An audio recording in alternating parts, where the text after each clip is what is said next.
So hello, everyone, and welcome to another conversation of the sixth cycle of conversations on corporeal architecture. My name is Maria da Piedade Ferreira, and today I am very glad and honored to introduce you to Kristina Höök. Kristina Höök is professor in interaction design at the Royal Institute of Technology and also works part-time at RISE. Höök has published numerous journal papers, books and book chapters, and conference papers in highly renowned venues. A frequent keynote speaker, she is known for her work on social navigation, seamfulness, mobile services, effective interaction, and lately, designing for bodily engagement in interaction through soma design. Her competence lies mainly in interaction design and user studies helping to form design. She has obtained numerous national and international grants, awards, and fellowships, including the Corporeal Fellowship by ERNSIM, the European Research Consortium for Informatics and Mathematics, the INGVA Award. She's an ACM Distinguished Scientist and elected ACM CKey Academy. Höök is a horseback rider, mother, grandmother, and feminist. I'm so happy to have you here with us today. Thank you so much. Yay! Yeah, so should I get going and share my screen? Yes, please go ahead. Yeah. So that was a lovely introduction. Thank you so much. The way I understand it is that you're talking about architecture and corporal ways of engaging with architecture. And I need to then make a disclaimer right away and say, I am an interaction designer, so I design for technology and people in interaction. Of course, the architecture is yet another technology in some way, but I haven't really directly engaged with architecture as such. Others have, but not me. But I think you will find that some of our approaches are similar to or interesting to architecture as well. So I'm going to talk about soma design, which is a feminist, somaesthetic, non-dualist design approach, and I'll try to explain what I mean by all of those fancy words. So first of all, just quickly on dualisms. I guess you know, all of you guys, that we typically divide mind and body apart, and we also divide male and female, rational and emotional, and unfortunately we often sort of associate these with one another. So we have smart men who are rational and male, and then we have the females who have this body that makes them emotional, and so they can't think properly. And of course, this is a problematic viewpoint. And so when we do design work, it was important to me to try and dissolve these dualisms in some way, because they are obviously not true. And just to give you a little story to remind you how tight the coupling is between body and culture, or body and technology. So I went with my friend Catherine Isbister to the Orkney Islands. She wanted to see some tombstones there, which was called the Isbister tombstone, and so she was interested to see if her family relationships came from Orkney and so on. So anyway, so we went to the Orkney Islands together, and we went to this tomb that turned out to be 5,000 years old, which was absolutely fascinating. In this tomb, that had been closed, 5,000 years ago, they had found a lot of stuff. They'd found skeletons, and they found tools and all sorts of stuff. So it was really, really interesting. And here you see me actually holding one of the tools that they had found. Basically, it is a stone, and somebody's chipped a little mark into that stone, and that fits super nicely with your hand. My thumb fitted really perfectly with that stone. And as soon as I picked it up, I felt like, okay, yeah, this I can use. I can use this to prepare skins or food or whatever they did with this tool. So that's amazing, isn't it? To be able to pick up a tool 5,000 years later and go like, yeah, this still makes sense to me. But what was also fascinating is, of course, the skeletons in these graves, you could see, as you know, you can see on the skeleton how big the muscles were on these people, and they were buff. You know, they were super strong. And of course, you are like super strong if you are using tools like this one. It's not so strange. And probably the environment was quite harsh, right? So they had to work hard. Both men and women had really big muscles. So the tools we use will be shaping our bodies, was my point, right? In an obvious manner, we grow certain muscles to be bigger or smaller depending on what we do. And of course, the tools we have in our culture also shape us in the way of imagining what we can do. So with a tool like this, we can imagine suddenly preparing skin or working through crushing seeds and making bread. And that is how culture is built, right? So this dualistic idea that mind can be separated from body is just not true, or that technology can be separated from body is also not true. Instead, the way we shape our tools will be shaping our bodies in a very literal sense, right? So unfortunately, the tools we have these days are computers, right? So we type on our keyboards and we use our mouse, and so we don't have big muscles to show off for using our tools. Instead, we have repetitive stress syndrome issues with our muscles and whatnot. And of course, the tools also shape our nervous system reactions, our emotional reactions, and so on. So this is the responsibility we have as designers or as architects, that in a way, what we do when we create a tool or when we create a building is that we invite our future users to do certain movements, and those will shape the people in those environments, right? And they will shape these people in a very literal sense. So culture and design and bodies are co-shaping one another. Okay, so that is what we need to think about when we're designing something, that we are designing for certain movements of bodies, of people who will be in the environments that we've created. And here I just want to make a quick note about feminism, because you might then think, well, so do you know, if I am denying that we have different bodies and our bodies are sort of biologically determined, and I do not, you know, I do believe that culture will complete our bodies, but it is also through the particular body. Like if you have a body that menstruates or can give birth to a child with male or female genitalia and so on, all of those things matter to how you live in the world, how you interpret the world, how you project yourself onto the world, and how the world is projected onto you. So, and this is of course also true for bodies of different skin color, or able bodies or disabled bodies or aging bodies. Mine is aging, I'm a granny. Bodies with or without pain and so on. Depending on what our biological body is, then culture will of course be enacted on in different ways on that body. So again, I'm not doing this dualistic separation of biology from culture. I believe they go hand in hand. And this is how we're shaped. And I draw a lot on Elizabeth Grosz and her book on volatile bodies, for example, that I think was really, really interesting.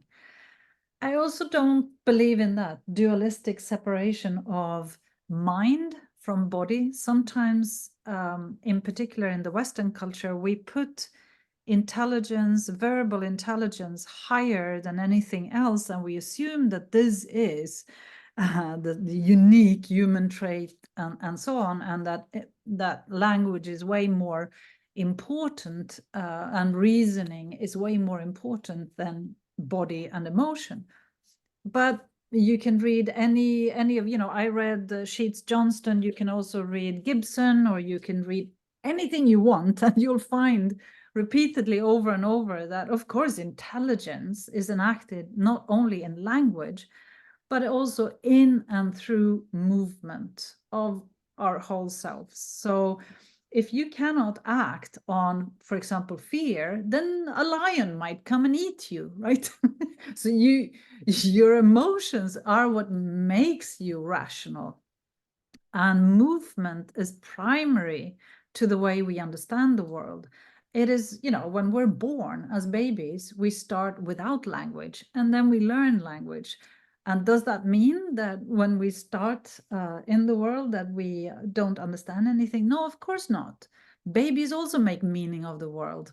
Language is arising from movement with the mother, with the sound waves, with whatever they see and hear and touch and engage with.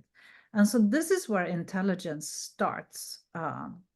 Anyway, what is more important to me then is, okay, I need to design these tools that are like non-dualistically caring for the fact that we have both a physical, biological body and a cultural completion of that body. I know that, but why do I want to design certain systems and not other systems?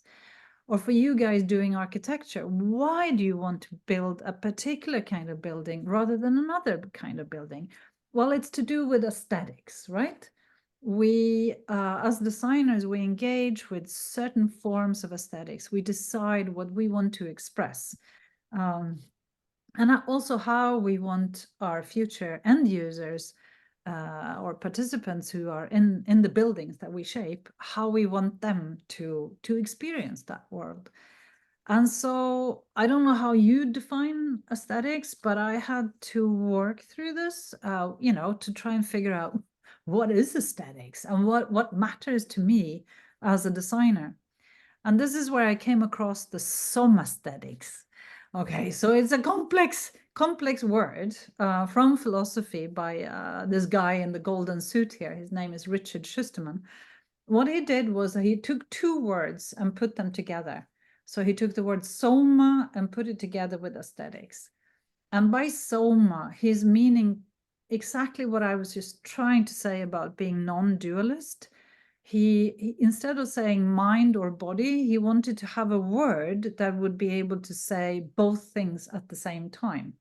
So by putting the word soma there, he can talk about us as this living, purposive, sentient, perceptive body or bodily subjectivity, that our bodies and our minds are one, and we choose what to look at, we choose what to engage with.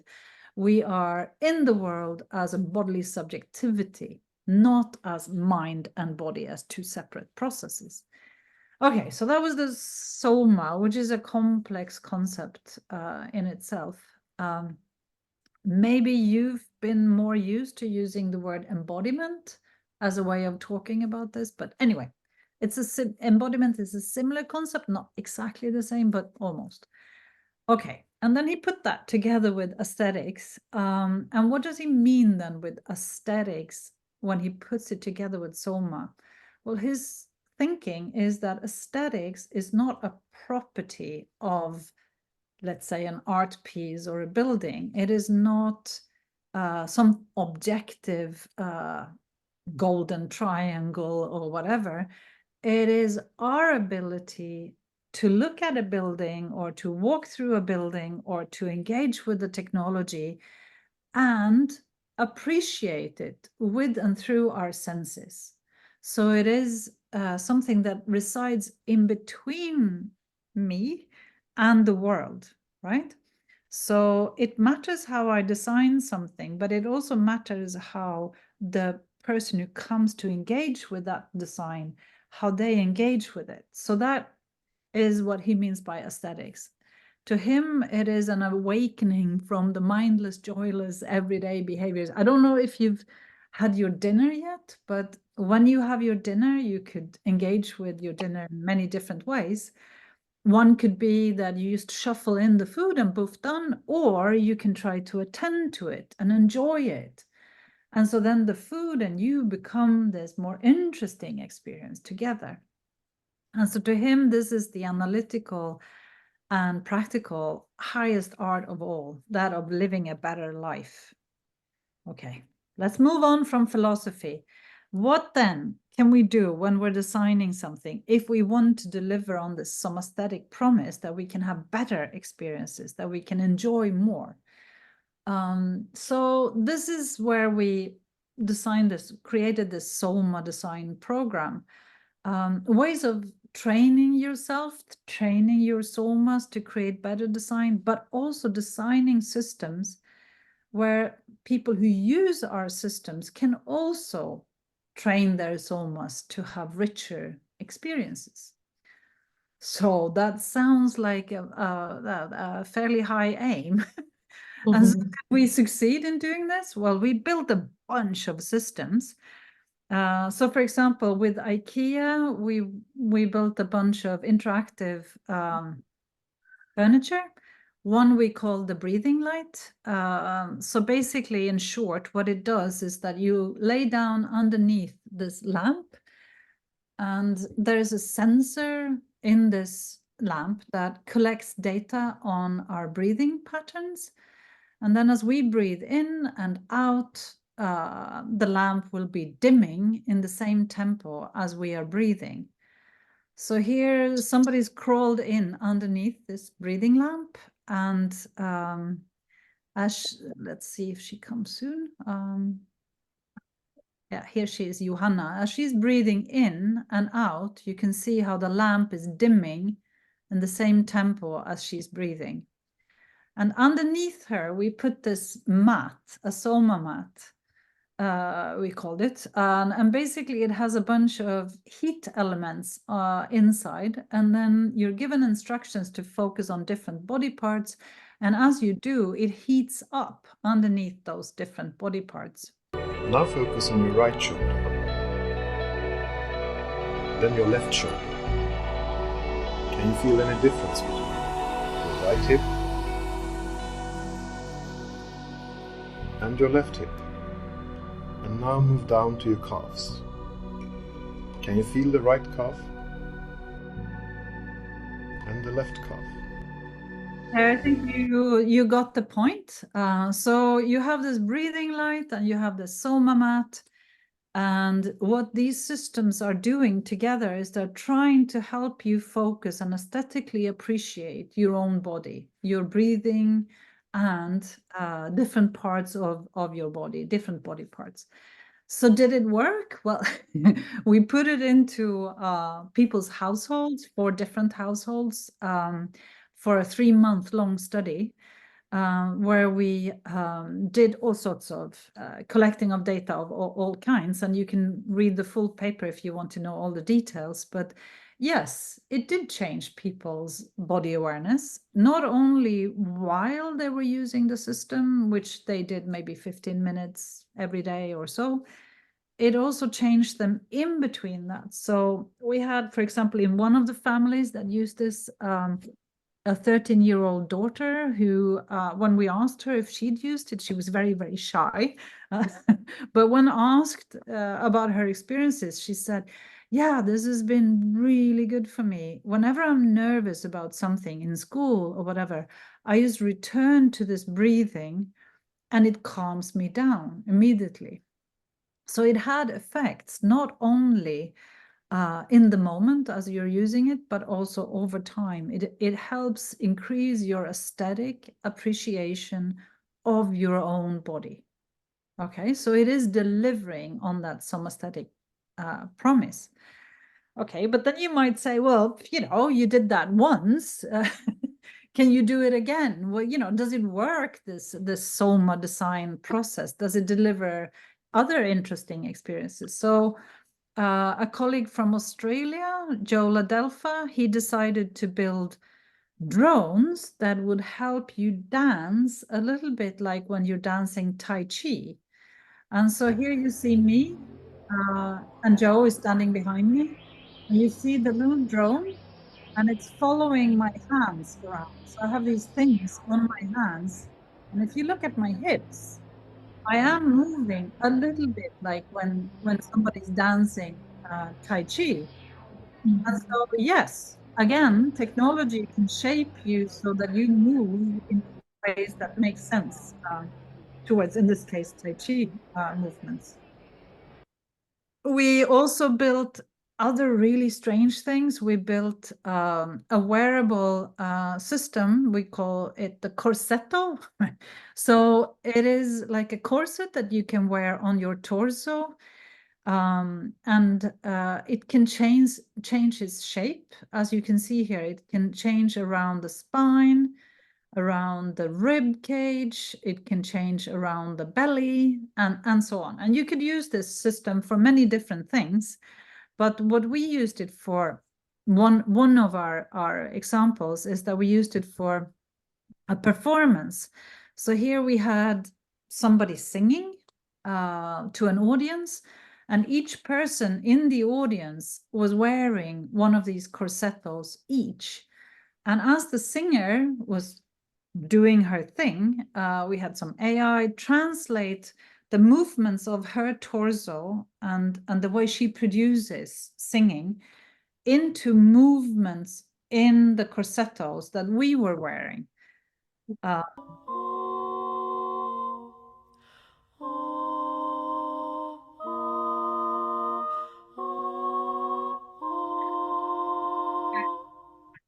Yeah, maybe you could almost see it, you know. So the actual performance was 35 minutes. So what you saw now was just a short part of that. So basically enacting some kind of haptic score onto your body. And again, it had amazing effects on us. I still remember every part of those 35 minutes. It was really, really beautiful and strange. And it added to the performance in a way that I didn't expect, you know. Yeah. Again, there's a paper you can read if you want to read about what those experiences were. But again, increasing my aesthetic appreciation, not only of my own body, but in this case also of the singer's body and what she was doing in order to sing.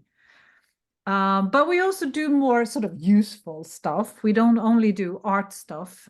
So for example, my colleagues have built a chair that can change its shape in order to help somebody figure out where their pelvic floor muscle is. And so I don't know, but for women who give birth, it's really important to train your pelvic floor muscle. And a lot of us don't know where it is, right? It's like, yeah, I'm supposed to train it, but where is it? What is it that I'm supposed to tense or release? And for men, I can tell you, if there are some men in the audience, that it is a really good idea to train your pelvic floor muscle, because your having sex will be way better, more experiences. Any which way, what this chair does is that you sit on it, it inflates in a way to put you in the right position. So it inflates behind your butt and in between your legs so that you sit in the right position. And then it gently, gently pokes the pelvic floor muscle. So it's avoiding poking, you know, the clitoris or any part that is super sensitive. And instead, it is poking right where the pelvic floor muscle is so that you can figure out, where is it? How do I train it? How do I work with this? And it right now we're doing a user study with this one, and it seems to work. It seems to work really brilliantly, which is fantastic. We've also worked quite a lot with female health and ways of touching your own body as a woman. For example, we created this finger sensor that is wearable and stretchable, and you can put it onto your finger, and then you can probe what is going on down there, if you see what I mean. So you can put it up into your vagina, and in there is mucus, and in that mucus you can figure out where you are on the menstruation cycle, like if you're fertile or not, and other problems you might have down there. And the output is given in physical bodily ways so that you can feel it as you're engaged. Short little video just to show you what it looks like.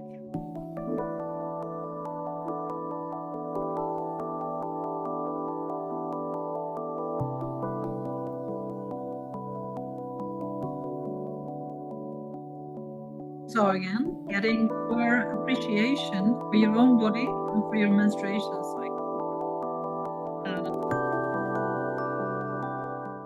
So moving on, I'm just going to, I'm soon going to come to some kind of conclusion here, but you might now think like, okay, so they're doing wacky stuff with art and they're doing wacky stuff with health, feminist or women's health stuff. But what about all the other designs that we should be engaging with? So we've also engaged with companies. So we've designed sort of more instrumental things. Like, for example, we worked with Volvo to design an interactive car seat. So the idea here is that you have this autonomous car. And, you know, with the autonomous cars, you let go of the wheels and it just drives for you. And so you can relax and you can sit back and you can sleep and do what, or have a coffee or do whatever you want. But then at some point you need to grab the wheel again because the legislation is going to be such that we are not allowed to drive autonomous cars everywhere. So as you enter a city, for example, you're supposed to grab the wheels again and then start driving. So how do you wake up somebody who's asleep and tell them, hello, you need to wake up, you need to grab the wheel again? So we decided to design an interactive car seat that would sort of aesthetically, in a nice way, wake you up and make you more aware of the situation. And so I'm going to show you a little video of how we did that work together with Volvo.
So I don't know if you understood it, but what happens here is that we pretend that you fall asleep and then you're supposed to wake up, and then we make the car seat go up and we start inflating different parts of the backrest of the chair in a way that is very subtly sort of saying, hello, wake up, try to grab the wheels again. And once you do, the system relaxes you back in. So then it deflates. And so you can feel the sense of, oh, okay, now I'm back, I'm driving again. So this was a very instrumental setting, you know, designing for cars. But it is also, for those of you who drive, it is a very aesthetically interesting thing to drive, right? You see the world passing by and you're sitting there, you're one with your car and whatnot. So this idea to first disengage and then engage again with a car is an interesting process to design for in an aesthetically rich manner. I think I'll skip. I was going to show you how we did some more design work with IKEA for falling asleep, but I'll skip it and just tell you that we did Well, work. Yeah. We would have time. We would have time. Yes. Okay. So then let's go for it. So with IKEA, they wanted to, and I don't know yet if they are launching this product, but they wanted to design for winding down and falling asleep. You know, they sell beds and they sell smart light systems for the home, and so on. And so in a way, they want to portray themselves as selling a good night's sleep. So we went there to design with them for this falling asleep. And of course, we knew a lot about sleep, to do with breathing patterns that help you relax, and so on and so on. So we brought all of that stuff into this workshop. So at the beginning of this video, if you watch his hand carefully, you will see one of the concepts being enacted.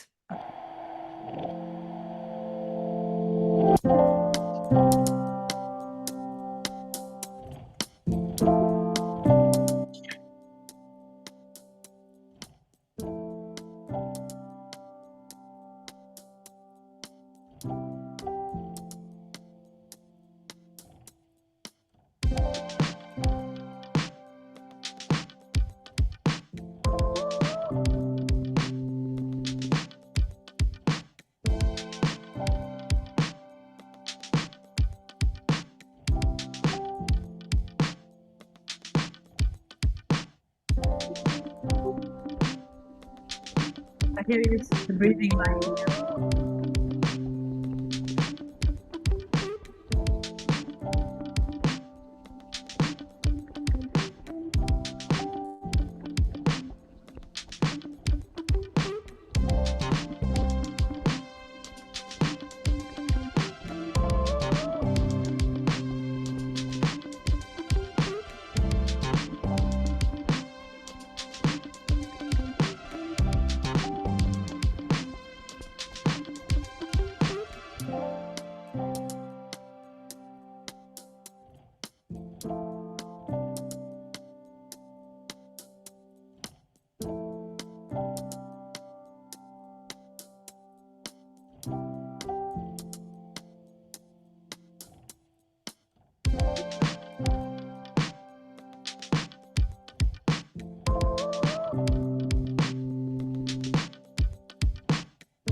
So what you saw here, where we were combining light in different colors, dimming or changing its behavior. We were experimenting with shape-changing elements that were breathing with you, like having an animal in bed that was sort of trying to make you breathe in certain patterns. It's called HRV breathing, heart rate variability breathing. We were trying out, a bunch of different things, and then in the end arriving at particular design concepts. So this we did in about a day or so, and then since then we've designed further together with IKEA to design for falling asleep and appreciating the process of falling asleep. So somaesthetically appreciating.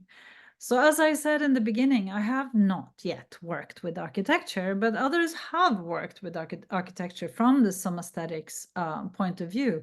And so just a couple of papers that have come out fairly recently that you might want to check out on how to think about sensory activation in design, art, and architecture, or consequences to contemporary art, making whole installations where the whole purpose is to engage you and all your senses in ways of appreciating that will extend on your somaesthetic appreciation. So if there's time, I can tell you a little bit, just briefly, about how we do it. I think you saw it partly in the videos, that we were doing these things where we lay on the floor feeling something, or we pretend that we're sitting in a car seat and we try to feel what that is. And this is basically, going from being inside of an experience to looking at other people and their experience, and then going back into your own experience, or even looking at your own body in a third person perspective. So this is how we're trying to dissolve that dualism between what is me and what is you, what is on the inside of me and what is on the outside of me, and so on. So for example, in one project we were designing for balancing. So here somebody's walking on a balance beam, and if you look really carefully, you can see that there is a little sensor that is put here on his muscle, on his calf. And this sensor registers whether he's contracting the muscle or not, and then it generates a sound. So it goes like meow, meow, depending on, when he's tensing the muscle. And so it starts with him just feeling, what does it feel like to try and walk on this balance beam and feel balanced? And then we added this muscle sensor, and suddenly he can be like, oh, my muscle is moving. I can hear my muscle. So you turn to a third person perspective. And the rest of us were sitting around him, looking at him and hearing his muscle as he was moving over this balance beam. And so in a way, we could empathize with him, and we could almost hear when he was about to fall. Mm-hmm. When the muscle sensor was indicating like, then we're like, oh, he's about to fall, and both, yes, he would fall.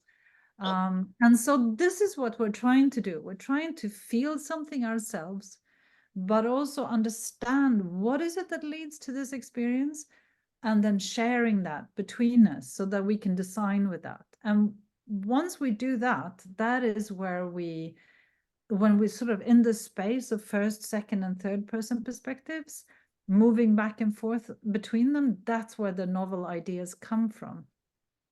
And so just to give you one tactic we use is we try to make things strange, just in order to feel them properly. So if you interlace your fingers with me, like this, and then you do it the other way around. Or interlace your arms, and then you do it the other way around. More difficult, right? Okay, so what is going on here? Well, a lot of what we do in our everyday lives, like falling asleep or driving a car or tensing our pelvic floor muscle, is so habitual to us. So we can't think about it anymore. We don't know what is involved. What are the little movements that we do when we do this, right? And so by doing it in the non-habitual manner, we suddenly can go like, oh, right, hang on, I can change this. I can change my way of falling asleep by, for example, dimming lights 15 minutes before you're about to fall asleep, and then entering into some kind of HRV breathing or something, and that can calm you down, and then I can come to a different way of falling asleep. And we also use technology in this process. So not only that we try to understand our own bodies in a new way, like this, but also that we try to understand technology in a new way. So when we try out using, let's say we try using vibration, then we will put vibration to the head, to the eyeballs, to the tongue, to the, because normally when you experience vibration, it is through your mobile phone, right? It goes like, and that has only one kind of connotation. But if you try to experience vibration in different parts of you, then you suddenly, it makes the experience and the affordances of that technology clearer to you in a somatic way. And so this is what we do. And then we try to articulate those experiences. So we try to disrupt the usual way of doing something, and by that disruption we can see suddenly what norms or tradition or habits or structures that become sort of unstable. So for example, there's a lot of norms enacted on the female body. We're supposed to sit with our legs together, for example, so we don't sit in a man spread. And so as the women in the audience, do you want to try and sit like a man? So spread out your legs a bit. When you do that, you're doing the non-normative way of sitting for a woman. And after a while, you might feel embarrassed about that. And then you can go like, why do I feel embarrassed about sitting in this way? If it is comfortable, then maybe this is the way I want to sit. What is going on here? Well, there is a norm, a very strict norm applied to your body that says that you should not sit like that if you're a woman. So this is the feminist argument about culture and how it completes our bodies. Anyway, so this is how we work. We try to work of really physically, bodily disrupting what is there in order to come to this ways of bridging the body-mind divide, attending to the inner universe as well as the outside, moving back and forth between the inside, outside, the individual, the social, body, and technology. So that is, I hope this made sense to you now, but anyway, that is what we mean by soma design. That is a way of sort of probing all of these connections between why is it that this sensation comes when I do this movement? What is the feeling or emotion that comes with this way of breathing? What is the norms and understanding and values that are associated with this way of breathing or this way of sitting or this way of driving a car or whatever? And then trying to improve on that so that we can reap more pleasure and be more, have more richness in the kind of movements that our systems or architectures are inviting us to do. Okay, I think I'm done. Great. Can you please stop sharing your screen? Yes. Here we go. Kia, how wonderful your presentation. I am so happy that finally we can have this conversation. I have read your book from MIT Press, Somaesthetics Design, many years ago. And it was after I did my PhD, and I also did some experiments with performance and emotion measurement, and we did these very crude body extensions, and we played with the sensors, and I had no clue what I was doing. I had read also about some aesthetics, and I also wanted to explore. And then years later, I found your book, and I read your book, and I thought, we have to meet at some point. So this was really fantastic. We will, for sure. Well, I was thinking how many questions, so many things we can talk about. So I would just start from the very beginning. How did you get into somaesthetic design? Was it because some people, for example, we have here Veronica in the audience, some people have a background with some kind of body work, either dance or yoga or theater. For example, I had it with theater and with music and also with art. Veronica, who is here in the audience, had it with dance. Or some people go into the body because of some difficulties. So what was your background? Yeah, so so it was a combination of several different things. One was I could see, just in terms of trends, I could see a lot of new technology coming that would be on the body or close to the body. Bracelets with measuring stuff on the body and so on.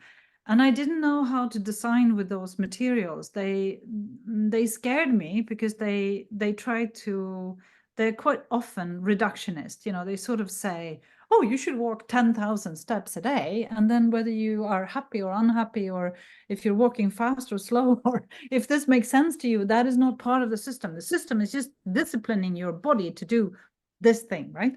And I was like, we need to be able to do something better with technology on the body.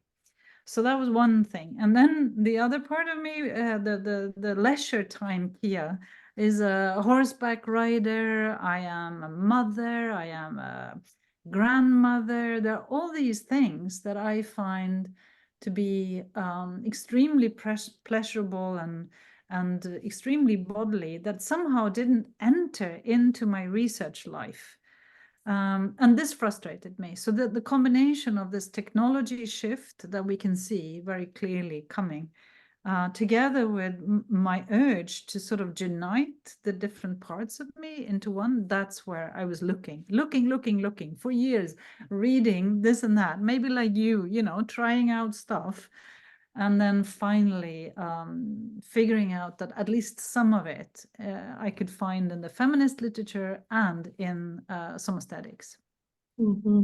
And this is what makes your work so rich and so interesting. It's exactly because it has this very strong influence of your life as a whole human. And I think that it shows very well that you rightly mentioned this with the dominant aspect of technology, which is the scary aspect of technology, the technology that tells you what to do. And design and space and architecture also does this most of the time. And we have the whole inheritance of the modern movement with these the great totalitarian architects who had very specific ideas on how to script our days. And Yeah.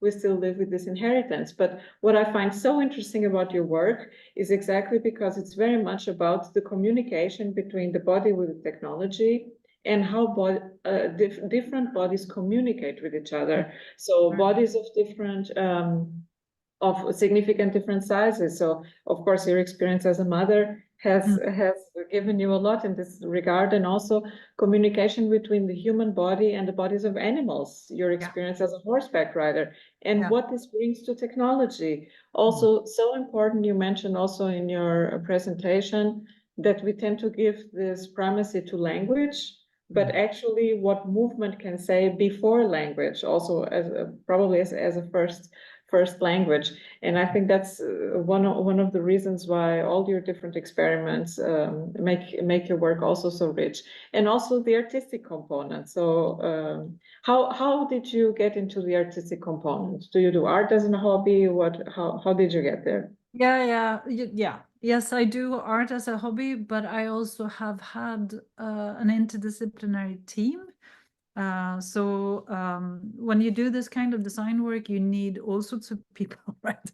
You need somebody I work a lot with somebody who's an industrial designer, Anna Ståhl.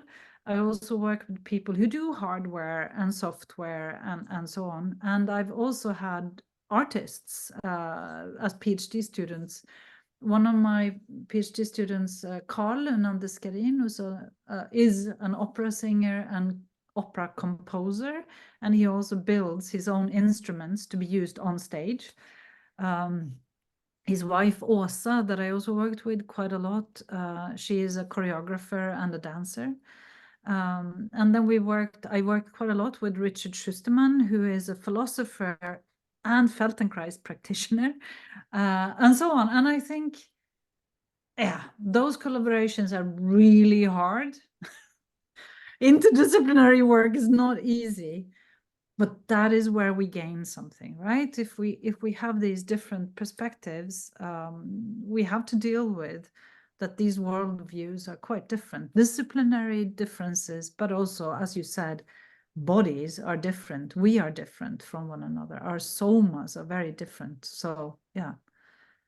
And maybe those of us who are into body work, maybe at some point, the more we get in tune with our different practices and techniques, we also develop our own idiosyncrasies, and we might become a bit suspicious of other approaches or skeptical. So I can see from your work that you also practice this kind of body work. So what kind of body work do you do?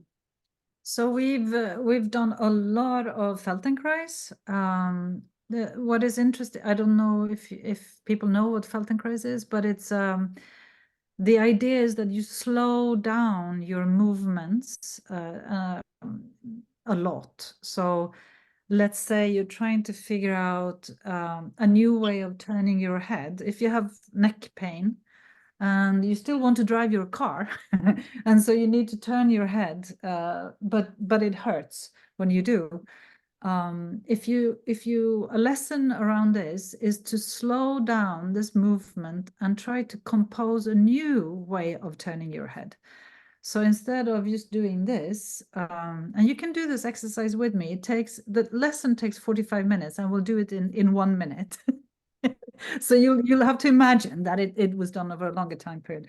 So we start just by looking over your right shoulder and try to remember what you can see. And then you turn back to me. And then you start by putting your shoulder back, and then you let your head follow. And you try to remember what you can see now.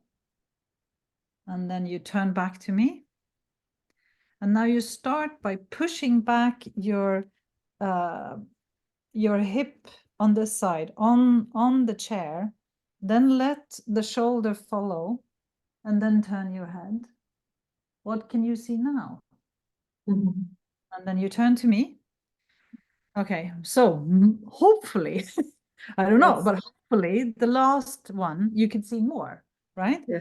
So instead of doing the stupid thing that hurts your neck, what if you instead just remind your body that I can actually start by pushing back my sitting bone and then pushing back my shoulder, and then I don't have to move my head so much, right? Mm-hmm. And still I can see over my shoulder. So so Feldenkrais is all about this. It is about reminding the body of coordinations of movements that you can do in order to change your way of doing something that is habitual to you. I don't care so much about the pain and so on. That's super interesting. I care more about the fact that this is aesthetically interesting. It's interesting to me that, oh, I can move like this, but I can also move like that. And I can, that is a richness of movement. And so we often use Feldenkrais as a way of tuning into our bodies, reminding ourselves about these things. But then I've also practiced yoga. I go to the gym, I go horseback riding, I do, as part of work, we've also done singing lessons. We've done, you name it. And we've been jumping up and down on trampolines. We've been doing silly stuff with pretending that we're ballerinas and balancing on a balance beam. We've collided with robots, over and over and over and over until we figured out what it feels like to collide with a robot and the fear that induces and how to engage with that, and so on and so on.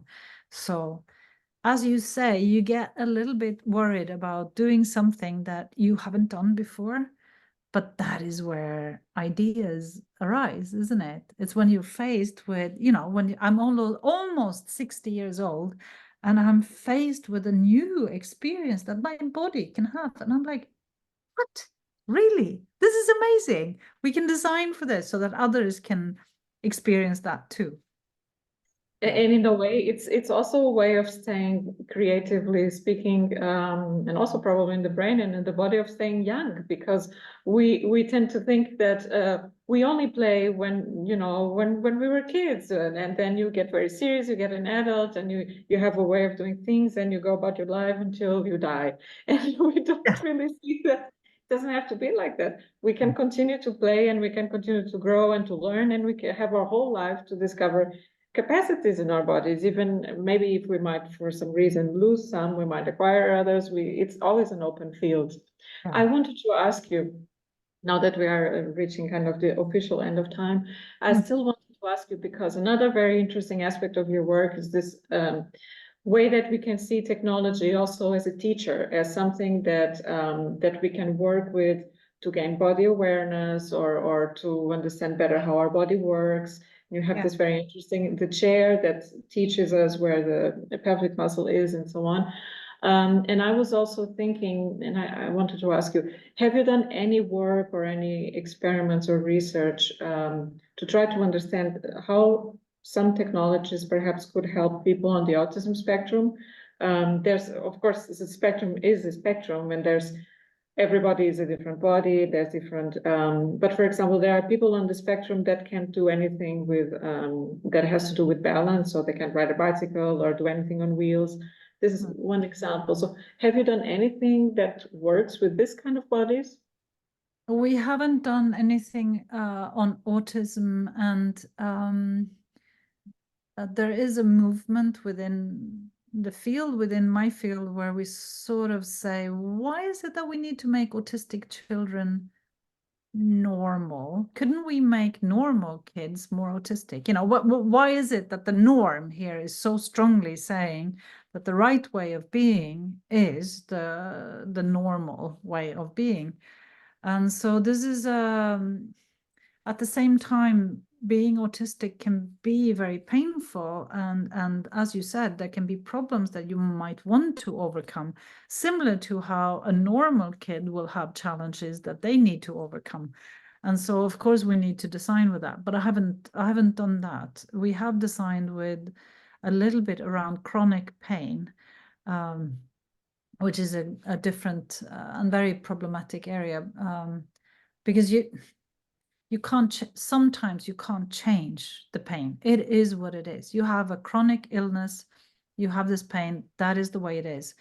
So, but how can you live with that? How can you increase your awareness of the pain, perhaps, and live with the ebbs and flows of what that pain is?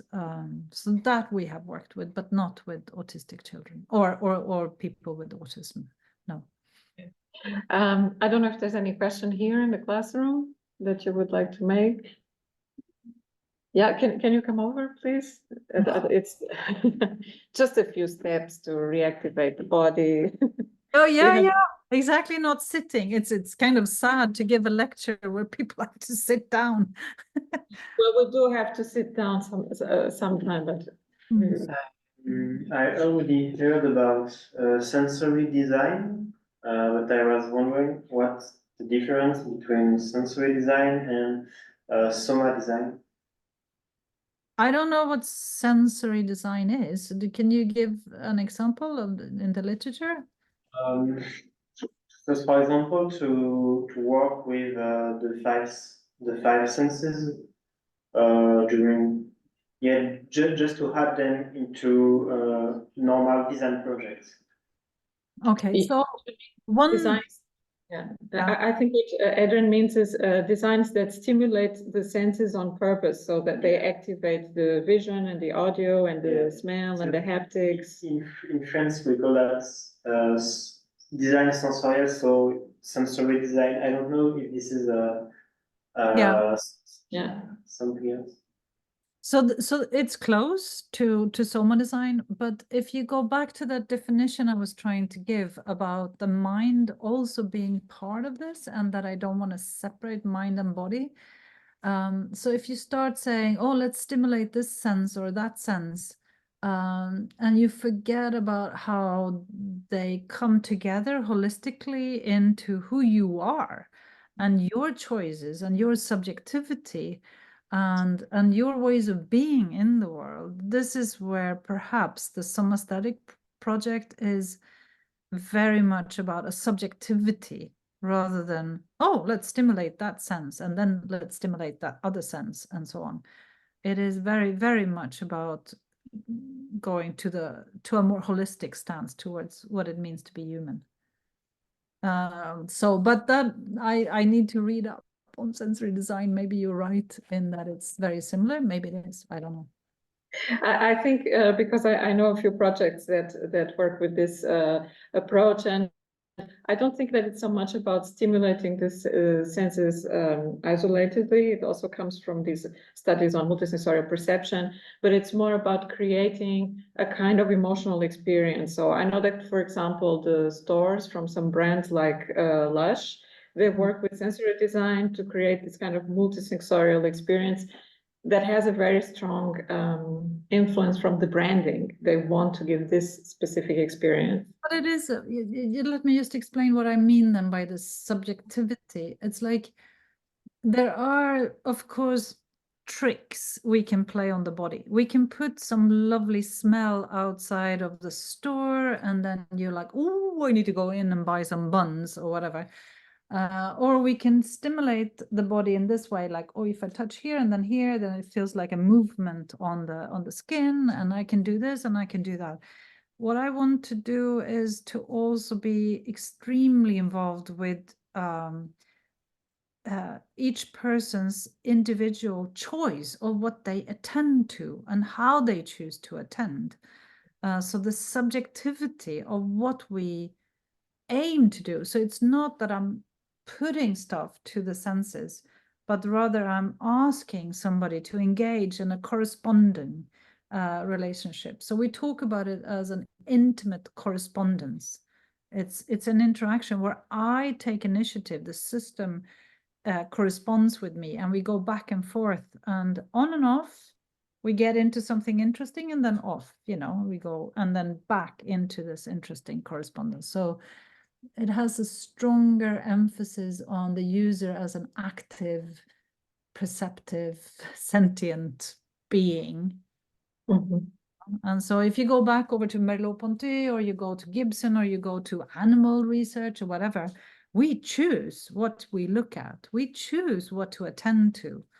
So it's not that we're just bombarded with stimuli and boom, something happens. Mm-hmm.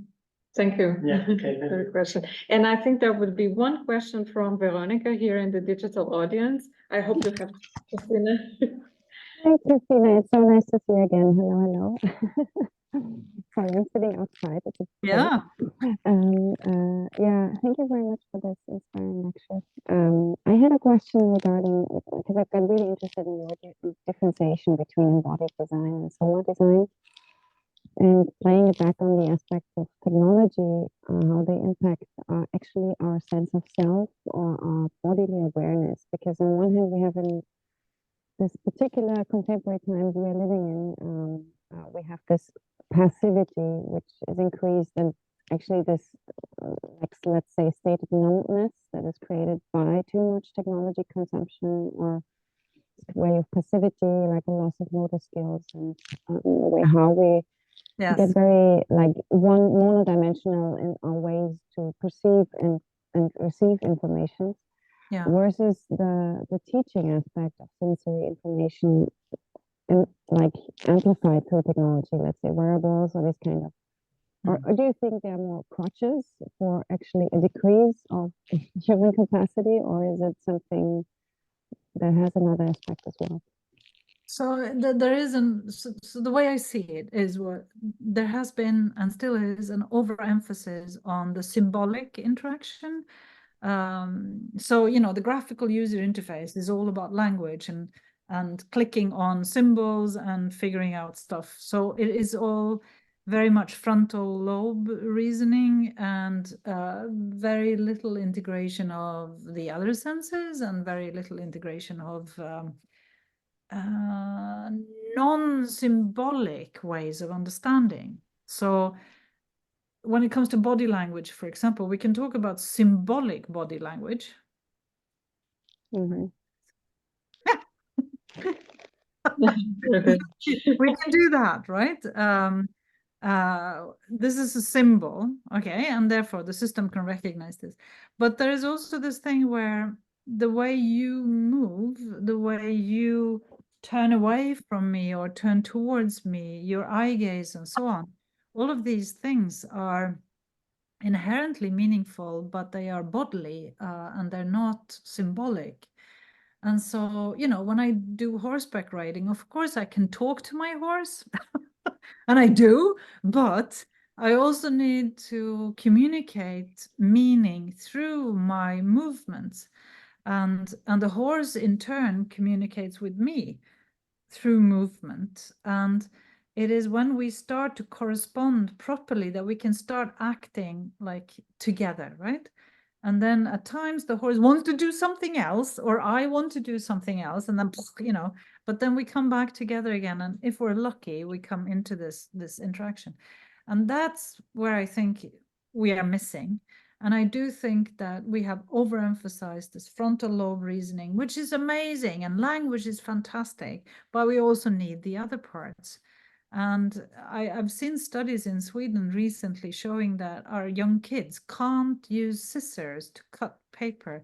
They can't do knitting. They can't do, their balance is really bad, bodily balance. They're, you know, and so on and so on. And it just feels like such a loss, right? I'm sure you can live through life that way as well, but oh, you're missing out on all of these wonderful experiences.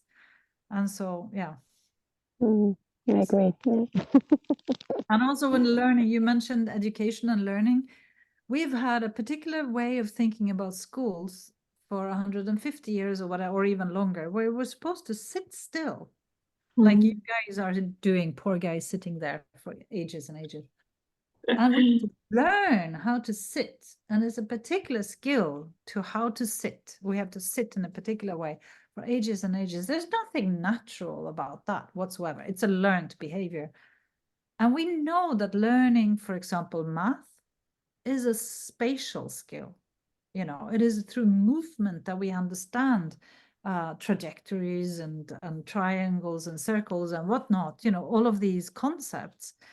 And so that whole idea that, nope, we should sit like this, and then we should just move this part of the body, and that is how we're going to learn. It's like, misinformed. And we are conditioned and disciplined if we don't follow this really absurd norm. When I was in school, I was always scorned for needing to move too much, for constantly rotating on my chair, for wanting to talk a lot with my colleagues, who were always moving around. And then I was punished by going into the corner where I had the blackboard just for me, where I was told to do math, and when I was finished with the math, I would do drawing and so on, because otherwise I would be too disruptive for the class. But at least I could move. That was the best part. That's so funny. Yeah. Yeah, but it's also it's sort of the norms there exclude a bunch of people who don't fit with that sitting still idea, right? And so we are prioritizing and rewarding a particular way of being. And, you know, if you go back to the old Greek philosophers or to Eastern philosophy or whatever, it always speaks about educating mind and body, not educating only the mind, it also the body. Then an educated person knows how to control their body. I think it was Socrates, or was it Aristotle, who danced every morning into his old age, because that was part of being an educated philosopher, right? So we just lost that on the way. How stupid, you know? Oh, yeah. We can change it. We'll figure it out. At least we're trying. At least we're trying. Okay, Kristina, we have to finish for now, not to force our students to sit any longer, and also you. This was a pleasure. I hope that we will have soon a chance of continuing this conversation and maybe even do some project together. I think it would be really great. Oh, that would be amazing. Yeah. Thank you so much. And thank you also in the classroom, and thank you to Veronica. Bye-bye.